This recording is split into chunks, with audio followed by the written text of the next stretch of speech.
lugar sa Panginoon na kami nagpupuli sa inyo, Panginoon. Kami sasamba, O Lord, aawitan ka, Panginoon, para we thank you, Lord, sa kalayaan gawin ang lahat ng ito, Panginoon. Sa iyong biyaya, Panginoon, na lagi mo nagkakapos sa bawat sa amin, O Lord. Nawa sa umaga ito, Panginoon, na natulungan niyo kami, O Lord, na mag-focus sa inyo, Panginoon, isang tabi. Mga suliranin, Panginoon, mga problema, Panginoon. God, help us to focus, Panginoon, sa gawain ito, Panginoon. Help us to focus, O Lord, sa inyo po lamang, God, sa umaga ito. God, dalayan natin, O Lord, na patuloy kang pumilos sa amin, mga Panginoon. Na yung manalas din, O Lord, sa patuloy, Panginoon, na pumilos mo sa lugar na ito, kayo na rin sa bawat isa sa amin, Panginoon. Be with us, O Lord, at dahil mo kayo mga puso, Panginoon, sa mga salita sa morning, Panginoon. And God, dalayan namin, O Lord, na mag-bless natin ang puso sa umaga ito, Panginoon. God, we love you, we praise you, and we worship in Jesus' name.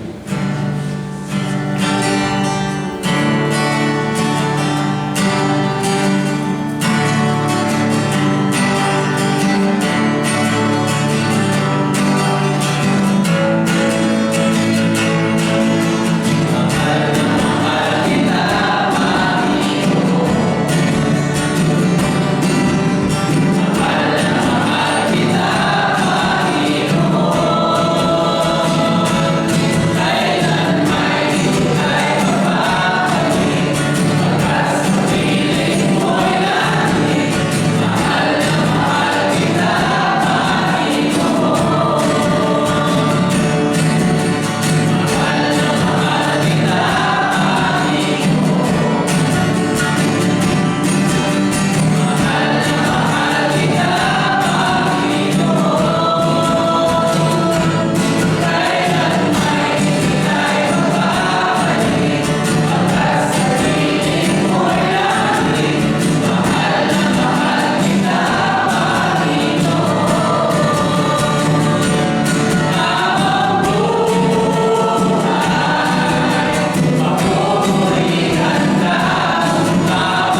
magtiwala sa inyo, Panginoon. Dalangin namin sa puso, Panginoon, na sa pamuhay, na ikaw ang aming pundasyon, na hindi kami matitinag, Panginoon, kung God, patuloy namin patatagin, Panginoon, ay pundasyon na saan ka, Panginoon, kapiling ka, Lord.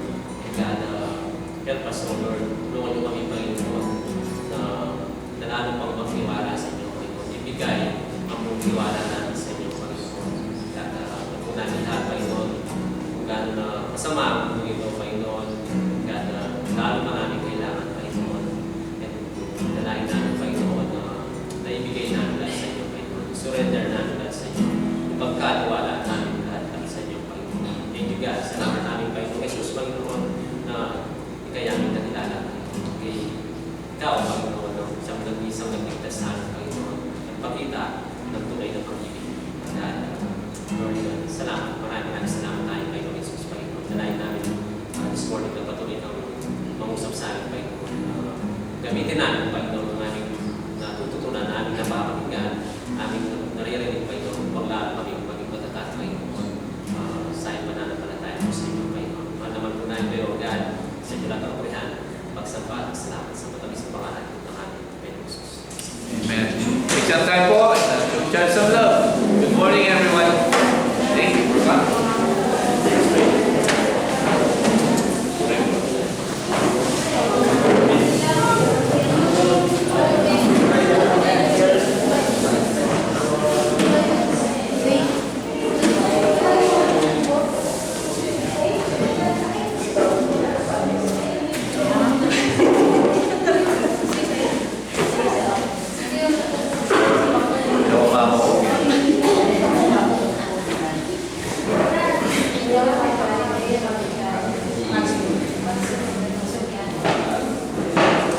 So, good morning po, everyone. Lalo ba, medyo mga napuyat o good morning po. Good morning. Meron na. So, kumusta naman po kayong lahat? Sino po yung nagkulit na ng kandila? Mga bata lang pala yan. Sorry. Hindi. So, bago po tayo magsimula, ngayong umagang ito, again, there are few announcements na meron tayo. Youth, cancel yung practice nyo bukas. Mamaya, wala kayong mga practice. Dahil merong mga gagawin na matutok yan na ako. And then, ladies prayer meeting po, kina Ate May, kina Boy Jonathan, sa bahay po nila, 6 p.m. And then, meron po tayong Wednesday night fellowship. First month, so sa Book of Job po tayo. And then, meron tayong prayer meeting, men's prayer meeting. Dito po tayo sa church, bukas, 7 p.m. And then we have Sunday service po. So, yun lang po. Lahat ng ating mga fellowship sa buong linggo. So, let's start. Kung mapapansin nyo, napakalaki na po itong ating from strangers to God's dwelling place. At wala na po si Kuya Nick dito. Kuya Nick, nasaan ka? Ay, hello, Kuya Nick. Salamat po kay Kuya Renan. Ayun no, soundboard man natin. Ayun no. Kuya Jonathan. Okay, so again, if you have your Bible, please turn to Ephesians chapter 2, verse 19 to 22 ngayong umagang ito. So let's pray. Panginoon, salamat po for this wonderful morning na binigay niyo sa atin. To worship you, Lord, Panginoon, at purihin, sambahin ka, Panginoon, at dahilain ng pangalan. Ngayon, umagang ito, aming panalangin na, Lord, busugin mo kami ng iyong mga salita, Panginoon. Yung mga matututunan namin dito, hindi lang marinig, but isa pang buhay namin, Panginoon, bilang mga anak mo. At Lord, continue to fill us with your Holy Spirit, Panginoon. Continue to lead us, Panginoon, and give us the strength, Panginoon, na kailangan namin sa buong hapon na ito. Salamat po, fill this place, Lord, with your Holy Spirit and love. And we praise you in Jesus' name. Amen.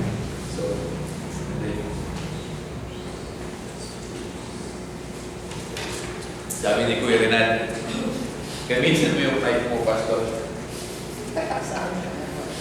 Sayang yung effort ko. Sayang. Ayan. Ito na ako yung ganun. Nagamitin ko na. Ganito na. Okay.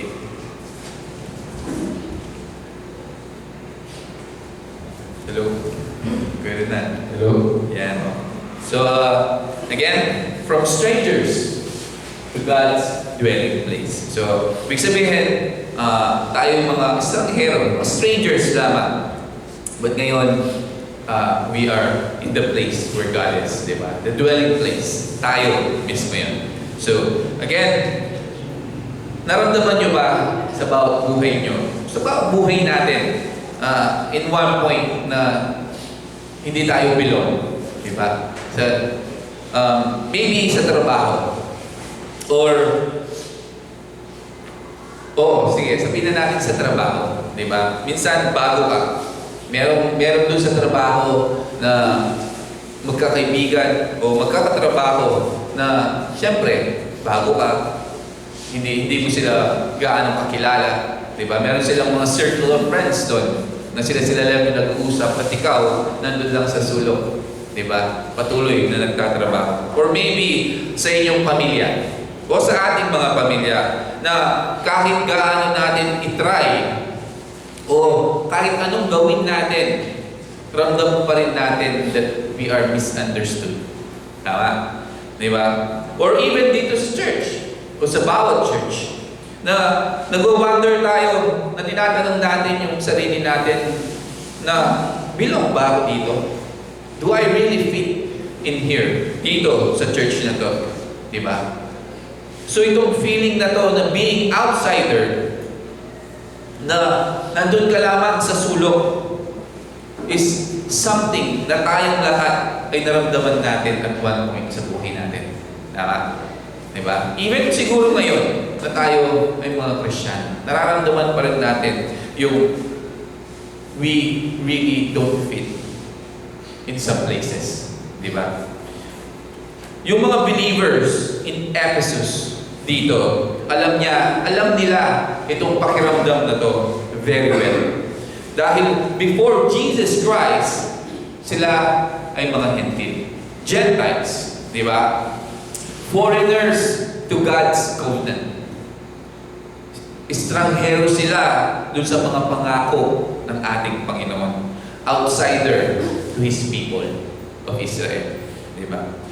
So, ngayon, but now, in Jesus Christ, lahat ay nagbago. Everything has changed. So sinulat ni Pablo dito ang mga salitang ito para hindi ipahiya itong mga Kristiyano sa Ephesus about dun sa kanilang past, di ba? But si Pablo isinulat to para i-remind sila dun sa kanilang bagong identity. Identity that they are no longer strangers. Na sila ay mga citizen, mga family members, living stones sa bahay ng ating Panginoon. So through Jesus Christ, tayo din, we are no longer outsiders, strangers. Dahil tayo ay dinala into God's family and built into His home. So, let's begin in verse 19 kung ano yung sasabihin ni Pablo dito. Kaya sinabi ni Pablo dito, kaya nga, hindi na kayo mga dayuhan at mga banyaga, subalit mga mamamaya kasama ang mga banal at ang sambahayan ng Diyos. Sabi niya dito. In New King James, he said, consequently, you are no longer foreigners and strangers, but fellow citizens with God's people and also members of His household. Sabi niya ni Pablo. So Paul, dito sinabi niya, so then you are no longer strangers and aliens. Sabi niya. O sa New King James, foreigners and strangers. Sabi dito, di ba? So yung salitang strangers, kung titignan natin dito, ibig sabihin, without rights. Walang karapatan. Mga tao na hindi belong. Yun yung ibig sabihin ng mga strangers dito, di ba? So before Jesus Christ, tayo ay mga spiritually hopeless. Wala tayong belongingness. Di ba? Without a nation, walang pamilya. Di ba? At walang pag-asa. Before Christ. Nung hindi pa natin nakikilala ang ating Panginoong Jesus. But then, Jesus came. Dumating ang ating Panginoon, binuksan niya yung pinto ng kanyang tahanan. At sinabi niya sa ating lahat, you belong here now. Dito ka na. You belong in my house. Diba? So Paul, sinasabi niya sa ating lahat, we are now fellow citizen with the saints. Diba? Ibig sabihin, tayo ay parte na of heaven's kingdom.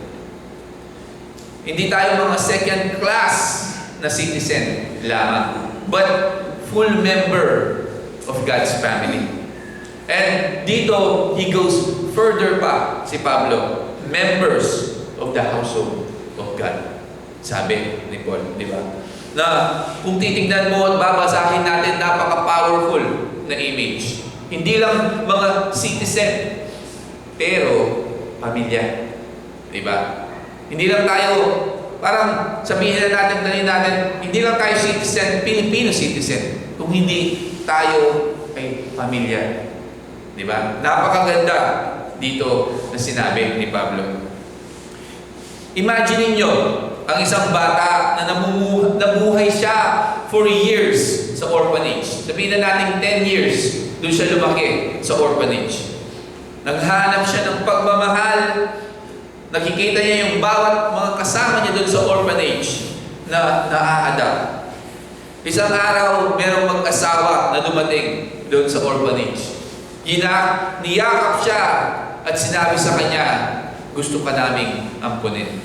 We want you, sabi niya. So, yung mga papers, inasikaso na, yung bata, dinala na sa tahanan ng dalawang mag-asawa. But for months, or gabi-gabi, yung bata na yon, lagi niyang tinatanong doon sa mag-asawa, sigurado ba kayo na ako ay pwedeng manatili sa bahay niyo? Until isang araw, yung tatay, niyakap niya yung bata at sinabing, hindi mo na kailangan tanungin ang bagay na yan again. Dahil ito na yung tahanan mo. Sabi doon sa bata. At ganun ang sinasabi ng Diyos sa ating lahat ngayong umagang ito. We don't have to earn yung place natin anymore. Hindi natin kailangan to keep proving yung sarili natin. Dahil through Jesus Christ, we are home. Dahil sa ating Panginoong Jesus. Nung tinanggap natin siya sa buhay natin, we are home with Him. So mga kapatid, marami sa atin, not just here, but many Christians still live dun sa spiritual orphans na sinasabi. Na ibig sabihin ng spiritual orphans, we attend church's service. Nag-attend tayo ng service, Sunday service faithfully. Kumakanta tayo ng worship song. Sinasabi natin yung amen at the right time. Pagkatapos ng prayer, ngumingiti tayo when people greet us. Diba? Nandun yung ngiti kapag yung kapwa Kristiyano natin, ipinati natin. But deep down, dito sa buhay natin, dito sa puso natin, iilan sa atin carry that quiet na katanungan na sinasabi sa sarili niya, sa sarili mo o sa sarili natin, do I really belong here? Diba? Talagang belong ba ako dito sa church na to? Kung titignan natin o titignan mo yung bawat isa dito, o minsan titignan natin yung kapwa Kristiyano natin, sasabihin natin, tignan mo siya, napaka-spiritual. Di ba? Tignan mo siya, napaka-confident. Tignan mo siya, napakalakas ng loob. And then, sasabihin mo sa sarili mo, hindi ko katulad siya. Di ba? Tignan mo siya. Siya, nagtuturo. Siya, naglilid. Tignan mo siya, yung lakas niya spiritually. Pero, again, ibabalik mo sa sarili mo, sasabihin mo, hindi ako katulad niya eh. Di ba? Ganun yung sinasabi natin minsan. Sasabihin natin sa sarili din natin, hindi ako laging nagdarasal. I don't pray enough. Di ba? Hindi ko alam yung mga maraming scriptures. At nagkakamali ako many times. Ganun yung sinasabi natin sa mga sarili natin minsan. Di ba? Iilan sa atin will come to church every week. But yung puso natin are still there outside ng pintuan na yun. Di ba? We join worship. Kumakanta tayo. Nag-worship tayo. But our guilt dito bumubulong sa atin. That di ka belong here. Diba? Merong instant sa buhay natin as we worship the Lord, meron na lang mag-whisper sa'yo na hindi ka karapat-dapat dyan. Diba? Nakikinig tayo ng mga message, mga teaching, but merong bagay sa kaisipan natin na sumisigaw na sinasabing, you are not worthy to be part of this family. Tama? Di ba? Minsan, seryoso ako nakikinig doon sa teaching. Then, bigla na lang, hindi ka naman worthy na nandyan ka. Di ba? Hindi ka naman worthy ng part ng pamilyang yan. Di ba? Lahat tayo, dinaranas natin yung mga bagay na yun. But, ito yung sasabihin ko sa inyo. Yun ay mga kasinungalingan. A lie from the enemy, from Satan. Diba? Because belonging to God's household is never about perfection. You belong here. It's not a requirement na maging kang perfect. It's not a requirement na marunong ka laging magdasal at alam mo lahat yung Bible verses. Again, belonging to God, hindi ito about perfection. So, anong pastor? It's about adoption. Adoption, hindi natin in-earn yung upuan natin sa ating Panginoon o doon sa kanyang tahanan. Jesus, ang mismong Panginoon natin, ni-reserve niya yon for you and me by His blood. Sa kanyang dugo ng ating Panginoong Jesus. So kung yun ay totoo, then we must also i-treat natin yung bawat isa na bawat pamilya. Let's make Calvary Frontier a place kung saan na hindi nararamdaman ng bawat isa na strangers sila. Mahalin natin ang bawat isa. I-greet natin yung bawat isa. So kung meron mang tao na nagpupunta at binuksan yung pinto na yon ngayon, na hindi niya maramdaman na, isa lang itong church, di ba? But kailangan maramdaman ng tao na yon na ito ay isang tahanan ng Diyos. So, sino? Tingnan nyo yung mga bawat katabi nyo o mga pamilya nyo na kung nararamdaman na ba nila na strangers sila dito, tanungin natin yung sarili natin that how can I make them feel at home in God's family? Diba? Tanungin natin yung bawat sarili natin. Kung meron kayong alam then sinasabi nila sa iyo na feeling nila, strangers sila dito sa church. Then, tanungin mo ang sarili mo. Tanungin natin yung sarili natin. How can I make them feel home dito sa Calvary Frontier? So, again, as a Christian, hindi tayo mga outsider anymore. Ang Panginoong Jesus, hindi lang tayo pinatawad, but He adopted us into His family. Hindi niya lang tayo in-invite. He made you and me His own. Yun yung tandaan natin. And He continued here in verse 20. Sabi niya, kayo ay naitayo sa saligan ng mga apostol at mga propeta. Si Jesucristo ang siya mismong batong panulong. Sabi. In New King James Version, hindi na natin maintindihan ng mas maganda. Sabi niya, built on the foundation of the apostles and prophets, Christ Jesus Himself being the cornerstone. Sabi ni Pablo. So now, Paul, kung titignan mo at babasahin natin, sinip niya from the image ng pamilya to construction. Diba?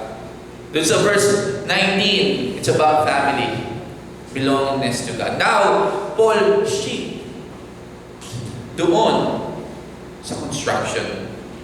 So Paul dito, describe niya yung church as a building. Diba? A spiritual structure na ginawa on a foundation.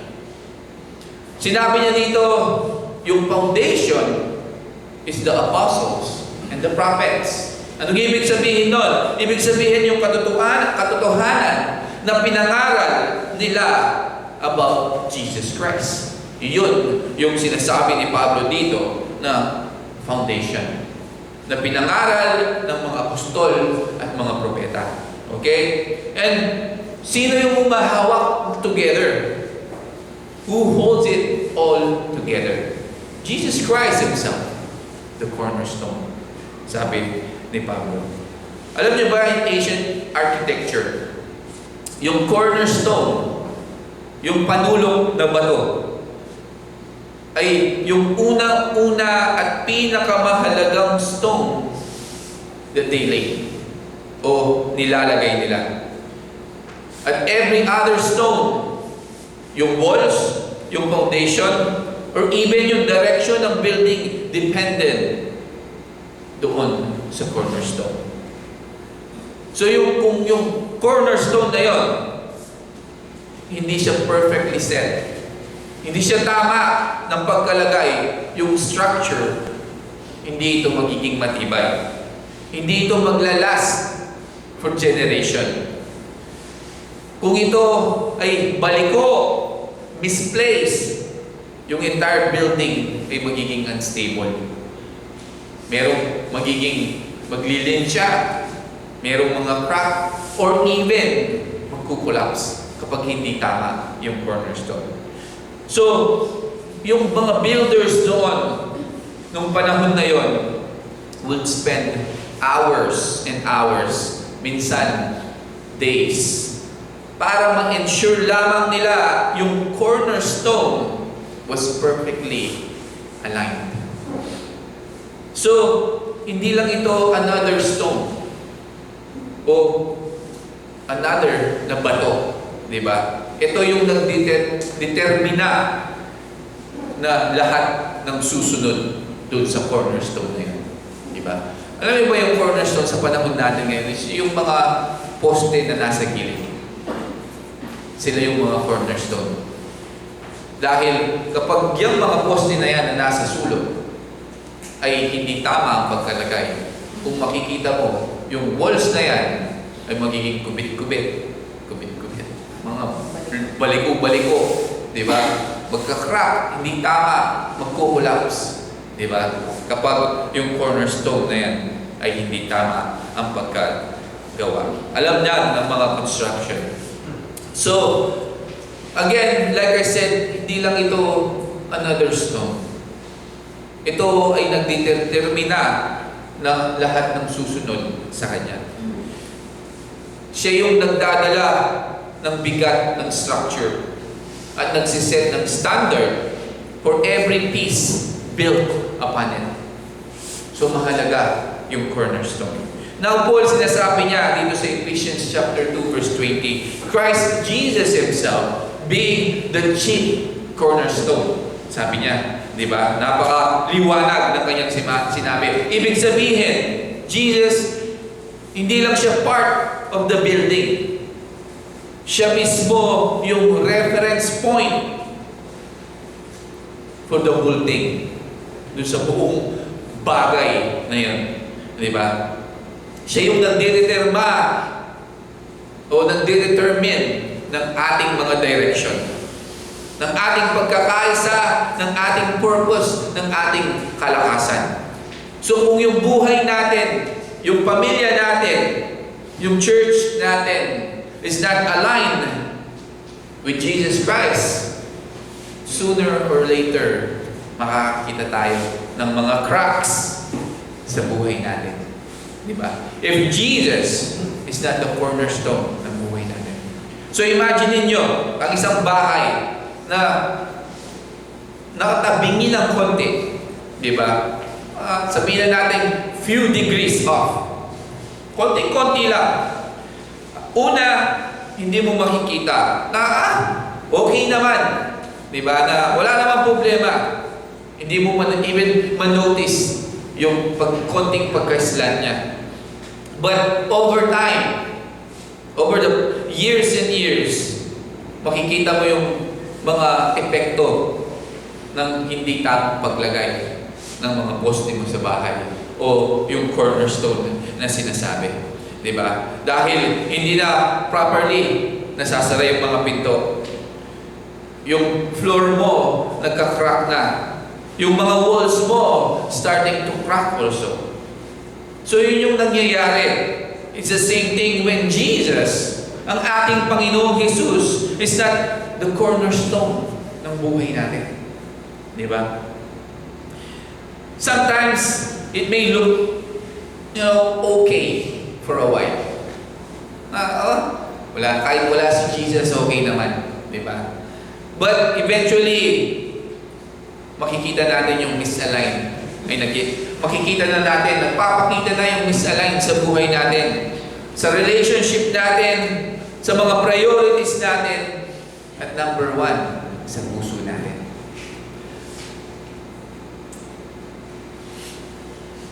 But when Jesus Christ is the center, kapag yung salita ng Panginoon, yung character, at yung will niya are the standard ng buhay natin, everything begin to fit together. Yung buhay natin ay magkakaroon ng direction. Yung marriage natin magkakaroon ng stability. Our church dito sa Calvary Frontier walks in unity o pagkakaisa. Sabi nga ni C.S. Lewis, put first things first and we get second things thrown in. Put second things first and we lose both first and second things. Ibig sabihin, if Christ is first, the cornerstone, then everything else finds its rightful place. So, tanungin natin yung ating mga sarili. What is the cornerstone ng buhay ko? Ng buhay nyo? Ng buhay ko? It is Jesus? Ang ating Panginoong Jesus ba? Or yung karir ko? Yung comfort ko? O yung control ko sa buhay? Tanungin mo yung sarili mo.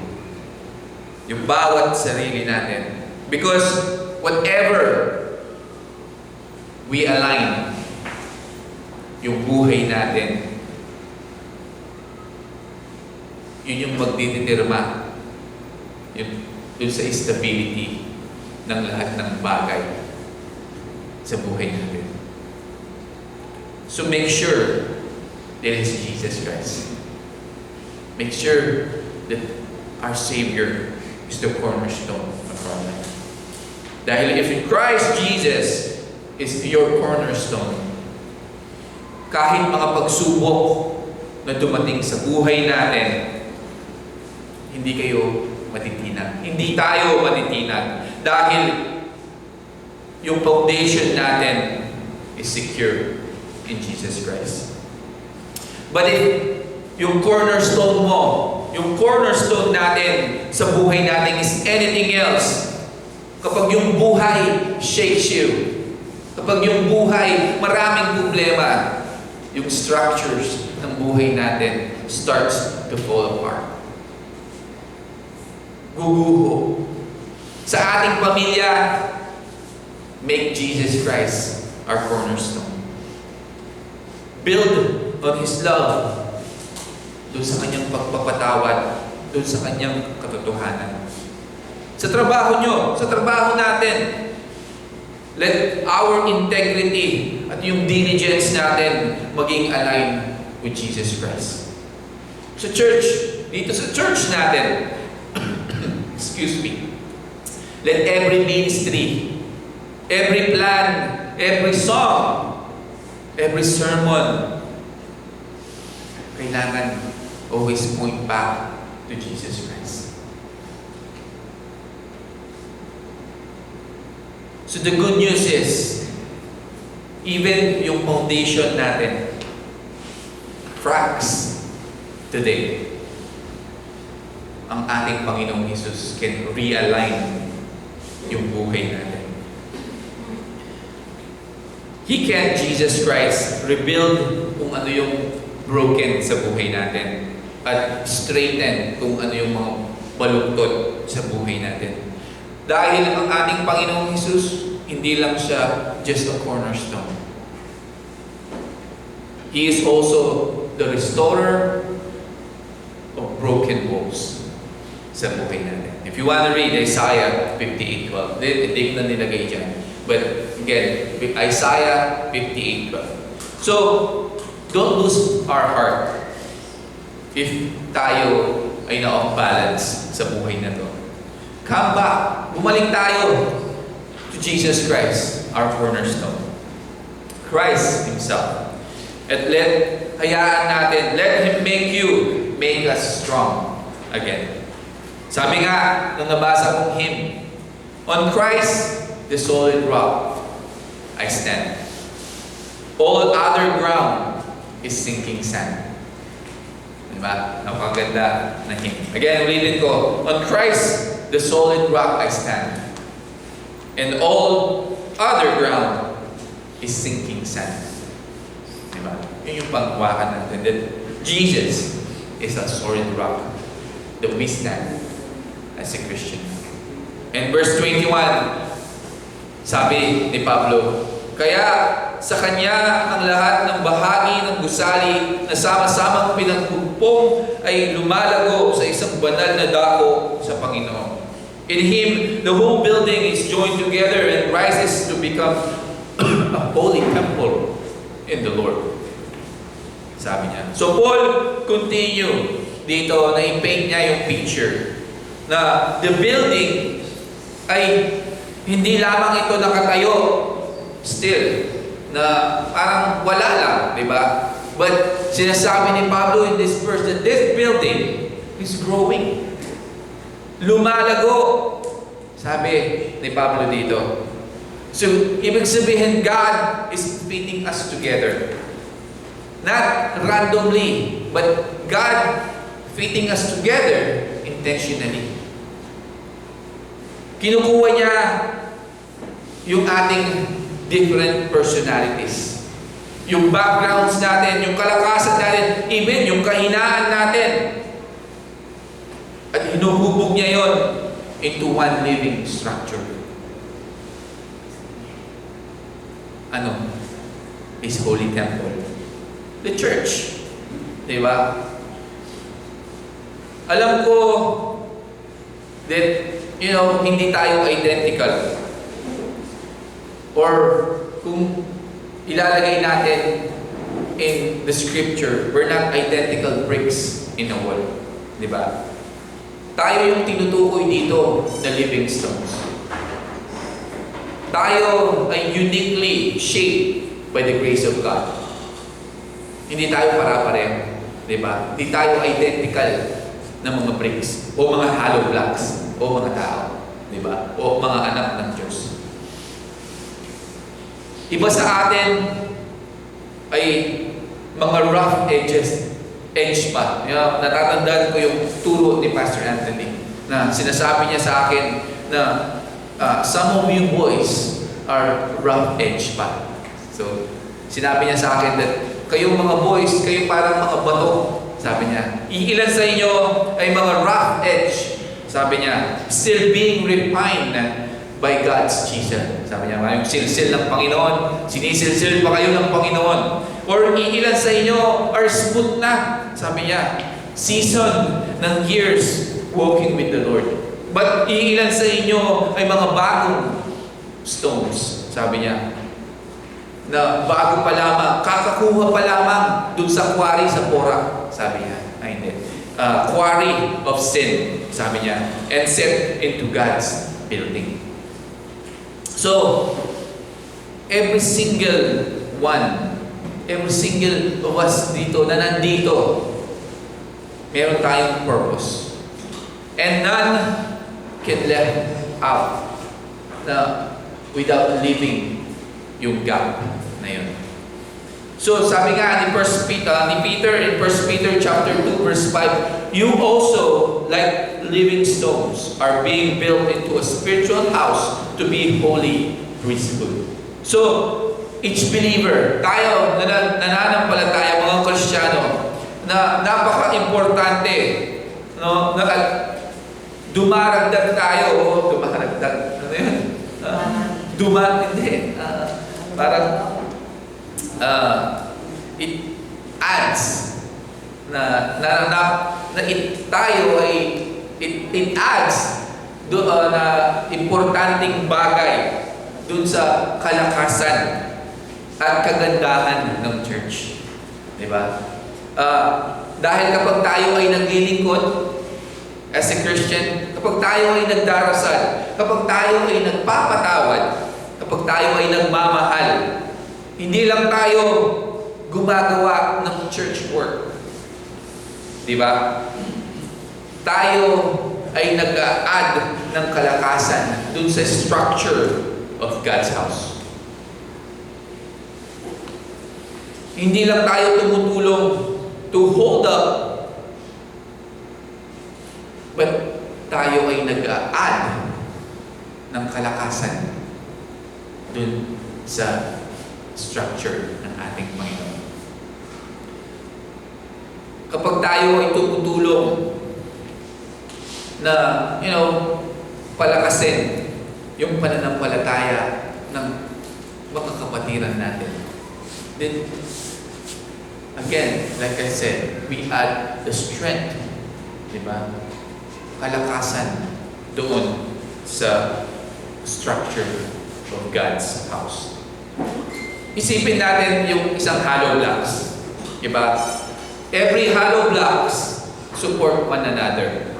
Diba? Kung titignan sila nag-construction dito, si Guining. Diba? Kung aalisin mo yung isang hollow blocks, yung weight, magsiship yan. Diba?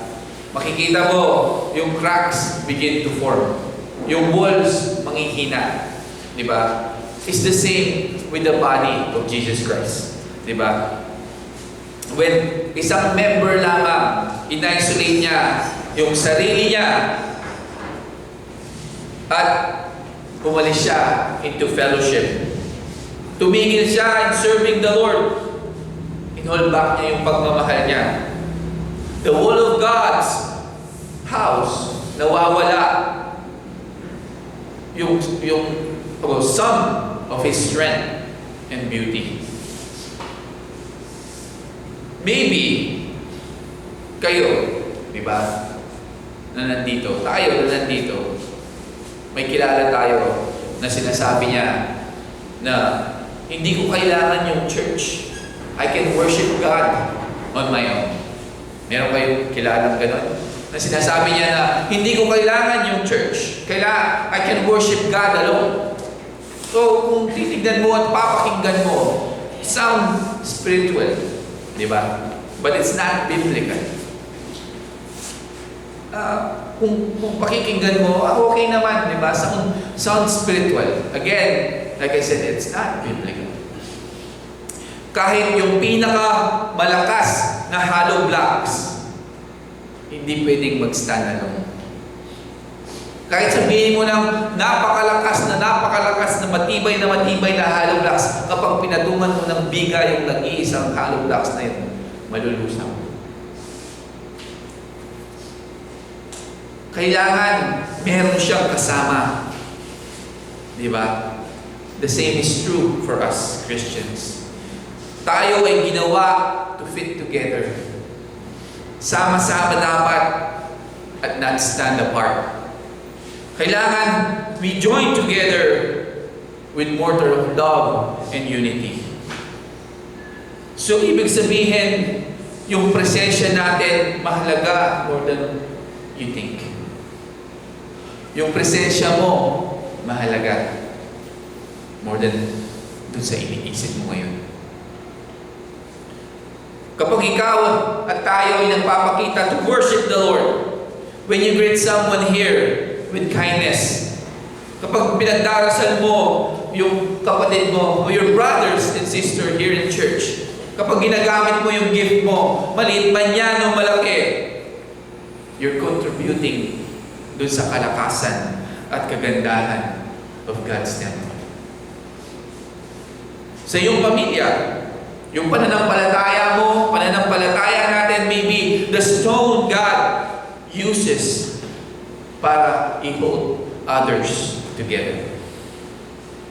Sa iyong trabaho, di ba? Yung integrity mo, maybe yung bato na yun that display God's character. It's the same thing sa inyong mga school. Dito sa church, yung willingness mo, yung willingness natin para maglingkod, maybe the peace na nagkukumpleto what God is building. Di ba? Yun yung lagi nating tandaan. Siguro minsan, dumarating sa atin at naiisip natin, hindi naman ako importante. Di ba? Hindi naman ako pastor o nangangaral ng salita. Hindi ako isang leader. But kapatid, ang templo ng Panginoon, hindi lang ito ginawa just for the cornerstone and pillars. Ginawa ito of 1,000 of faithful stones joined together in unity. Nakakita na ba kayo ng building na puro cornerstone lamang at pillars at walang mga hollow blocks? Wala, di ba? It's the same thing in the Church of God. It's not built only for cornerstones and pillars. Tignan mo yung mga hollow blocks na yan. Di ba? They join together. It's the same thing in the Church of God. Huwag mong sabihin you're not important. Huwag mong sabihin na hindi ka pastor, hindi ka nangangaral, hindi ka leader. You're important. Importante ka sa Panginoon. Importante ka in the Church of God. Every stone counts. Di mo butasan yan. Diba? Masisira na yung ganda ng structure ng building na ito. Diba? So again, every stone counts. Every believer matters. Every act ng pagmamahal builds the church. So huwag nating i-isolate yung sarili natin. Huwag tayong maniwala dun sa kasinungalingan na nagsasabing hindi ka kailangan. God, nilagay ka niya dyan kung saan ka ngayon nakaupo. Kung saan ka ngayon naglilingkod. Kung saan ka ngayon, kung ano yung ginagawa mo ngayon, God put you exactly where you are. Dahil the structure, the church, hindi ito makukumpleto without you. Without you, this church will not be complete. Yung panalangin mo ay nagpapalakas ng Holy Spirit. Yung kabutihan ng loob mo, encourage yung nangihinang puso. Yung pananampalataya mo, nakakapag-inspire na para sa iba na manindigan, tumayo sa kanilang pananampalataya. Sabi nga ni Charles Spurgeon, the church is not perfect, but woe to the man who finds pleasure in pointing out his imperfections. Christ loved His church, and we should love her too. Sabi ni Charles Spurgeon. So God, ang Panginoon, is fitting us together. Pinagsama-sama niya tayo, stone by stone. Katulad ng pader na yan. Creating yung dwelling place kung saan yung kanyang presensya ay titira and His glory ay makikita. And every time na pinipili natin as a Christian na magkaisa over division, na magmahal over maging bitter, and service over comfort. Tumutulong tayo na yung dwelling place na yon ay mag-shine brighter dito sa madilim na mundong ito. Yun yung tandaan natin. And verse 22, sabi ni Pablo as we finish, sa Kanya rin kayo ay sama-samang itinayo upang maging tirahan ng Diyos sa pamamagitan ng Espiritu. And in New King James, he said, and in Him, you two are being built together to become a dwelling place which God lives by the Spirit. Now, Paul brings it home. God, ang ating Panginoon, ayaw niya lamang ng hindi lamang beautiful building yung gusto niya. Gusto niya a dwelling place. Kung saan siya pwede na manirahan. A place kung saan yung kanyang Holy Spirit hindi lang magbibisita occasionally, but mararamdaman niya that He feels home.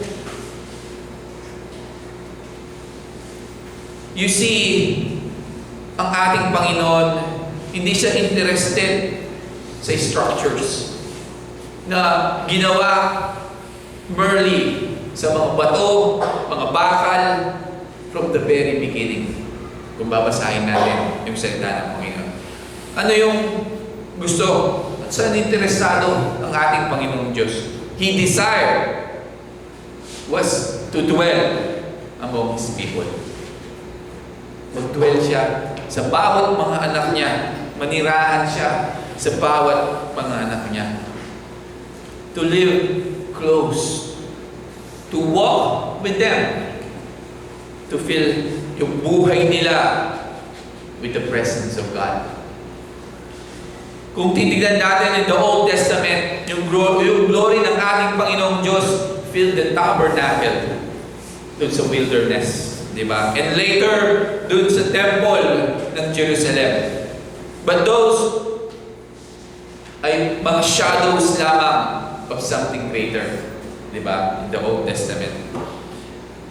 Dahil ngayon, through Jesus Christ, yung dwelling place na yon, yung dwelling place of God, hindi na ito building. We can walk into tayo. It's people. Tayo yung mga church na tinutukoy dito. Sabi ni Paul in Ephesians chapter 2 verse 22, sabi niya, in Him, sabi niya, di ba? You two are being built together to becoming a dwelling place in which God lives by His Spirit. Di ba? Napakalinaw na sinabi dito sa verse na pinag-aaralan natin. Ibig sabihin, every believer, every Kristiyano, every heart that surrendered to Jesus Christ becomes a brick in God's living temple. Vessel through which yung presensya niya shines. Isipin nyo about yung tahanan natin, yung mga bahay natin. Diba? Isipin nyo yung mga bahay natin. Ang isang bahay, hindi ito nagiging special dahil marami itong design at mamahalin yung furniture nyo. Diba? Hindi nagiging special dahil sa mga bagay na yun. Paano nagiging special ang isang bahay? Yung pangatahanan natin. Diba? Nagiging special ito dahil kung sino yung mga nakatira doon. Diba? Na yung mga nakatira doon ay puno ng pagmamahal.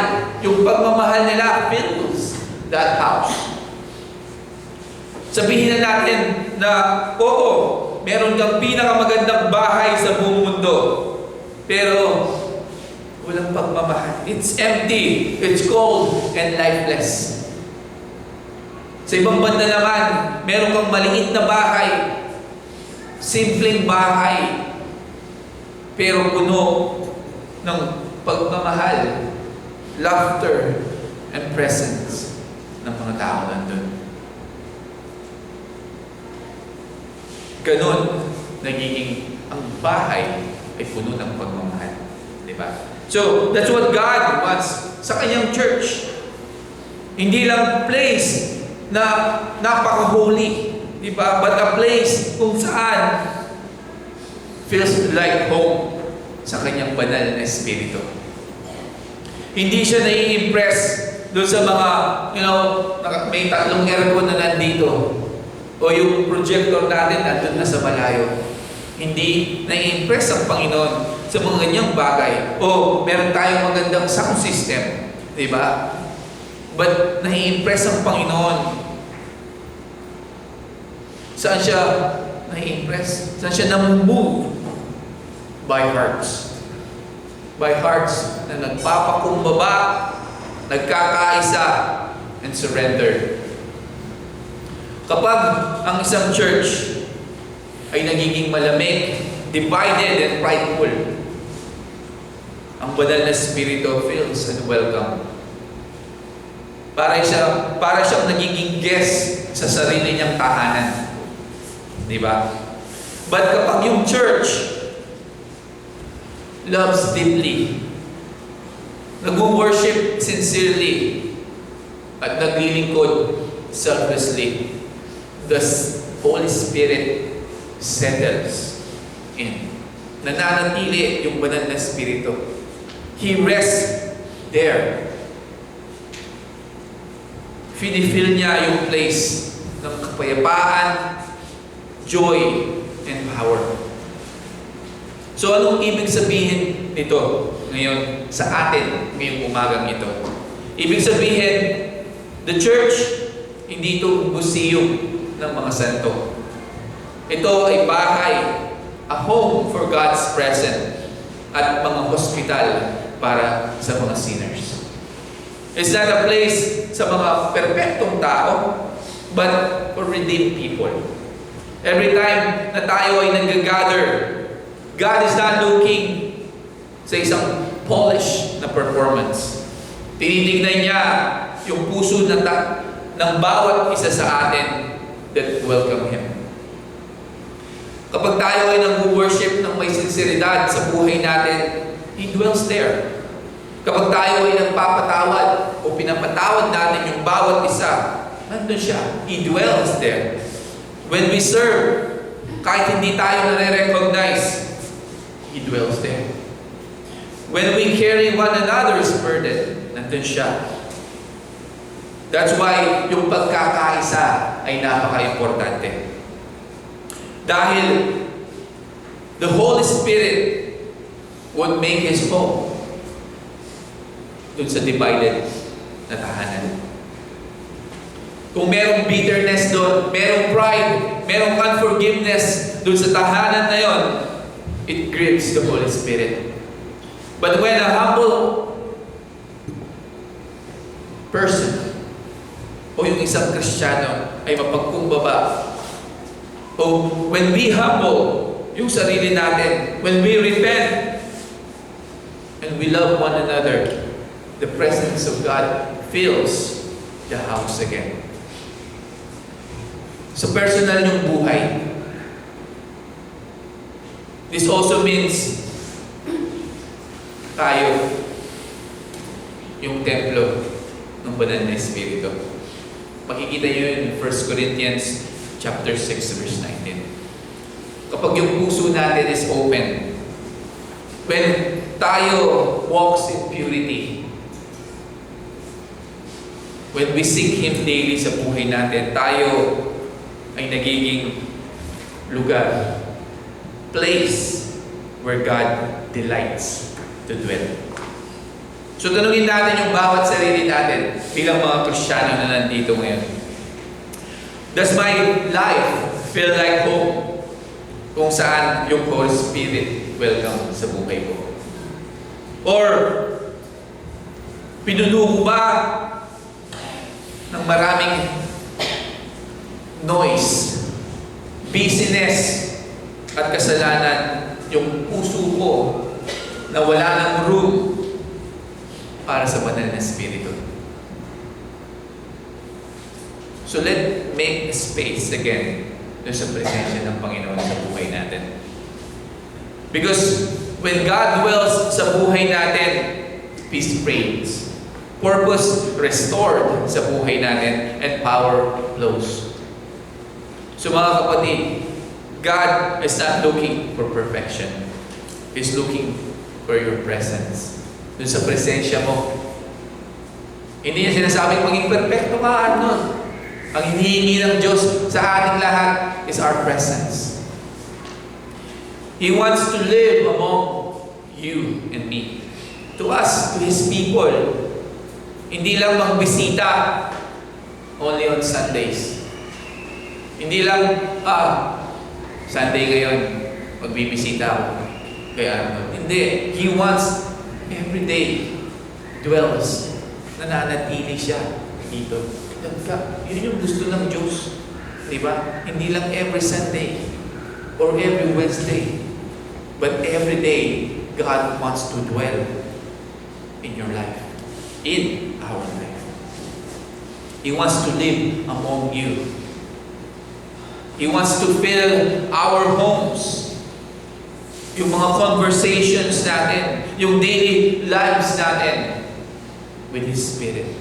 Sabi nga ni A.W. Tozer dito, sabi niya, the presence of God is the central fact of Christianity. Without it, religion is but an empty shell. Sabi niya. So ibig sabihin, let not be satisfied. Let us be satisfied dun sa empty shell. Let's be a church na nagsasabing, Holy Spirit, ito yung tahanan mo. Dwell here freely. Sabihin natin dun sa banal na Espiritu, ito yung tahanan mo. Mamuhay ka rito. Kasama.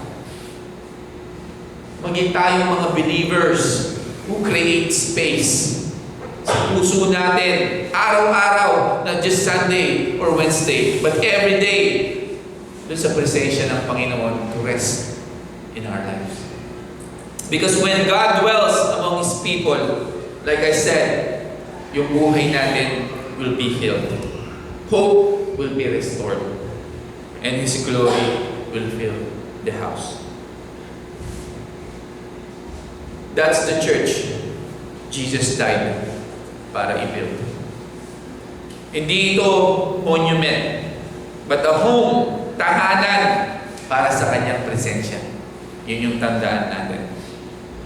So again, minsan tayo naging mga estranghero, standing afar from the promise of God, being a Gentiles. But through Jesus Christ, we've been brought near. Dinala tayo, nilapit tayo sa Panginoon. We are no longer spiritual orphans na naliligaw, na walang identity sa buhay. Ngayon, tayo ay mga member of God's household. Sons and daughters with a place dun sa table ng ating Panginoong Jesus. Christ is the cornerstone. Siya yung perfect foundation upon which yung buhay natin the church must stand. Everything aligns sa Kanya.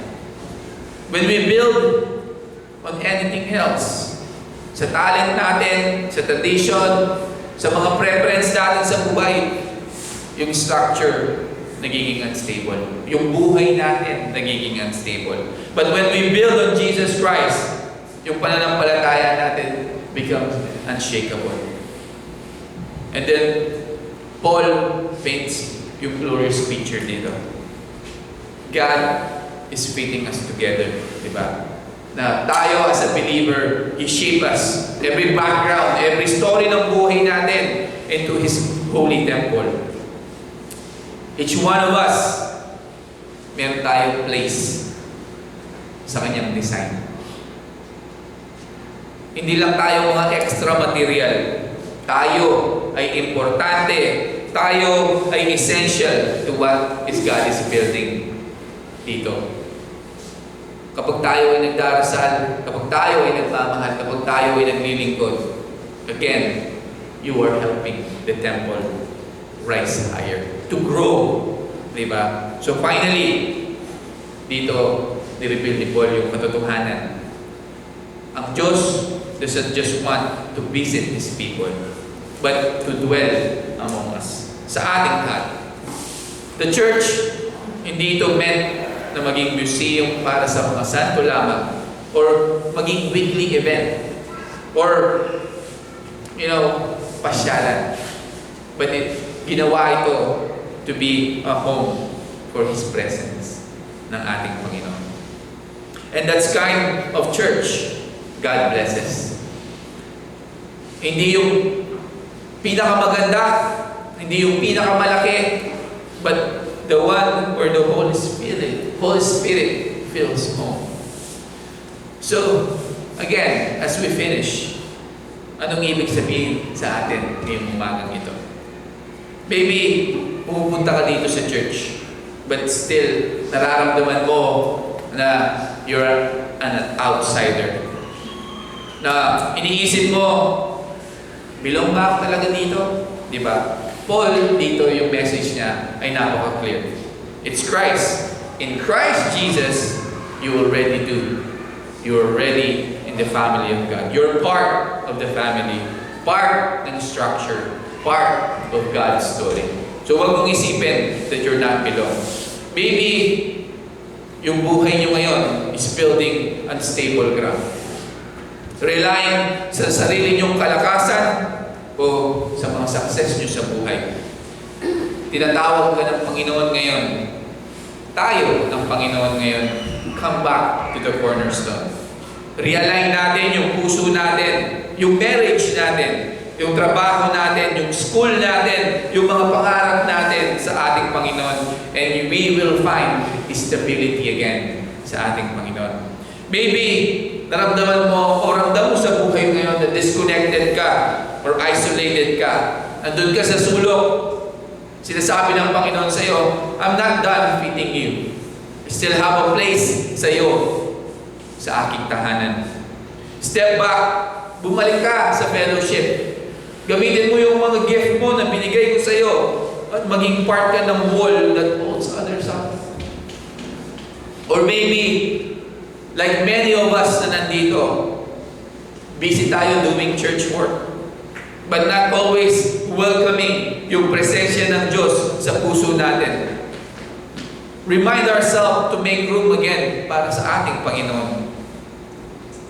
In our homes, in our worship, in our daily walk with the Lord.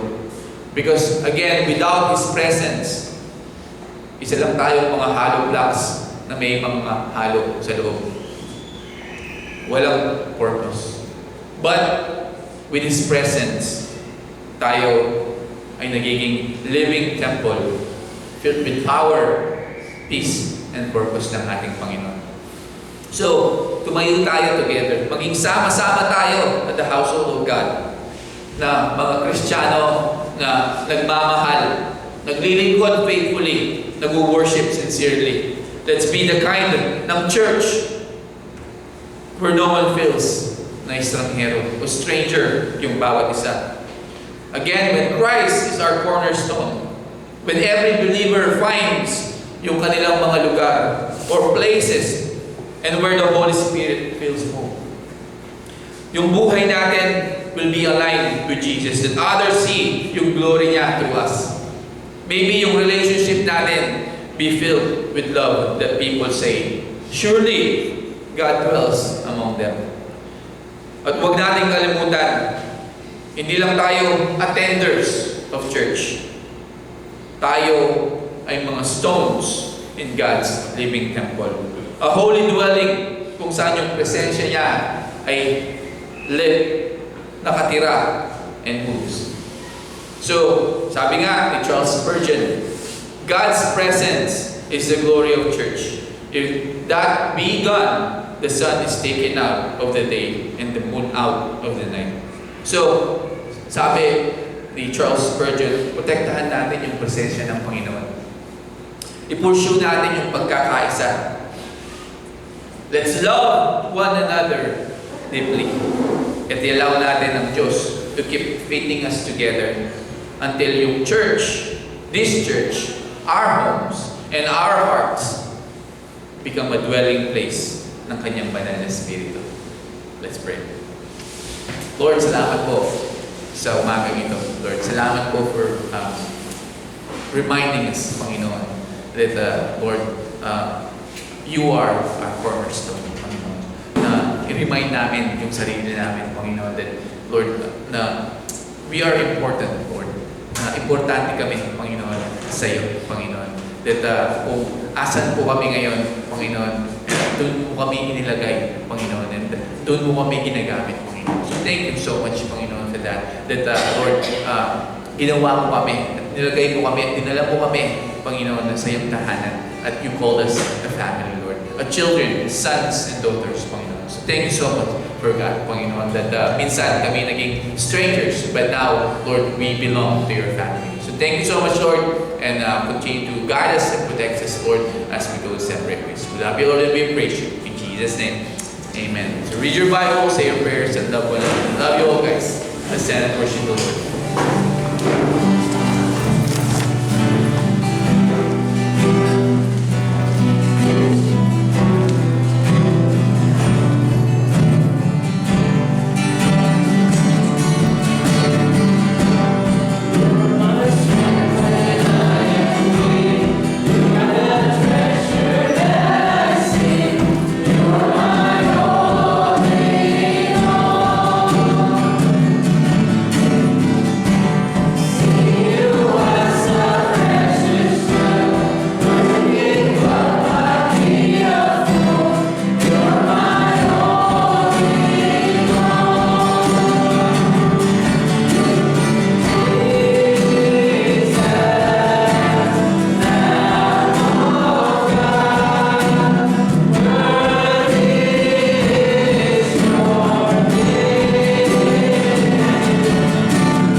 mensahe sa